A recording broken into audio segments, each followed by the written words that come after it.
Hey guys, it's Oluvids, and I want to talk about the music of Kingdom Hearts, specifically my thoughts on what they can maybe do going forward. So as you probably know, Kingdom Hearts' main composer is Yoko Shimomura. However, these days she's actually not the only one working on the soundtracks. Starting from Birth by Sleep, she's been joined by Takaharu Ishimoto and Tsuyoshi Sekido. Going off of KH3, honestly, Yoko's good and she can keep doing what she's doing. 20 years and she has not fallen off at all.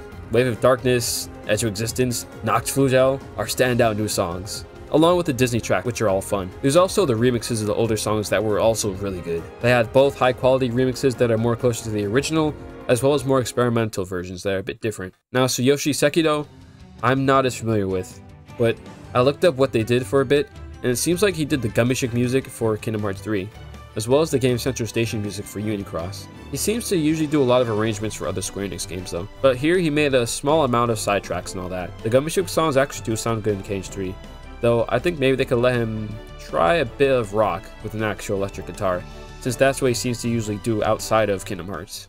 Now on to Takaharu Ishimoto. I know this man can make good music, but I think he was dealt a bad hand for KH3. For the most part, he did remixes of Yoko Shimomura songs, and also for his original tracks, he didn't even get real instruments. In terms of what I'm familiar with for Ishimoto, he's good at rock, pop, and a little bit of hip-hop. Though, first of all, I just want to say that his tracks actually do sound a lot better when you listen to the orchestrated versions. Even things like Dark Domination got a huge improvement from that alone, just from using real instruments. So that already shows a difference for that style. Though I think he should be allowed to work more towards his strengths. There actually has been a bit of rock in the Kingdom Hearts series already, so while I'm not suggesting for KH4 to have a bunch of rock in it, I mean, they could let him slip a little bit in at least, as well as some pop and hip-hop. And I think Ishimoto actually would be really good for making music for Quadratum.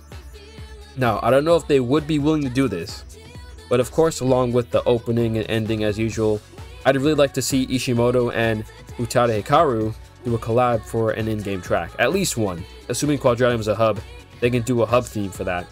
Some sort of pop or some sort of lyrical song would be cool. You know, they can draw inspiration from The Worlds With You or from Persona with how they do certain music like that in the overworld, and you know, it would be really fun to hear, because we never actually heard Utada in an in-game track. It's usually the opening or the ending and all that. Anyway, overall, I do hope that Yoko still handles a bulk of the OST for KH4, but if they do continue to have multiple composers, they gotta let them play their strengths. Like, they can't give them MIDI instruments or fake instruments and have them mainly doing a bunch of Yoko remixes and all that.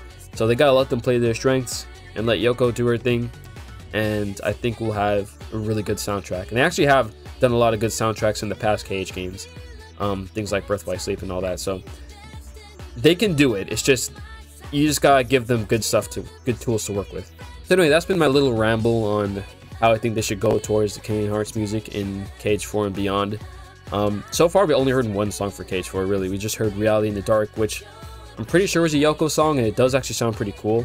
Anyway, that's it for today, and I'll be seeing you guys next time.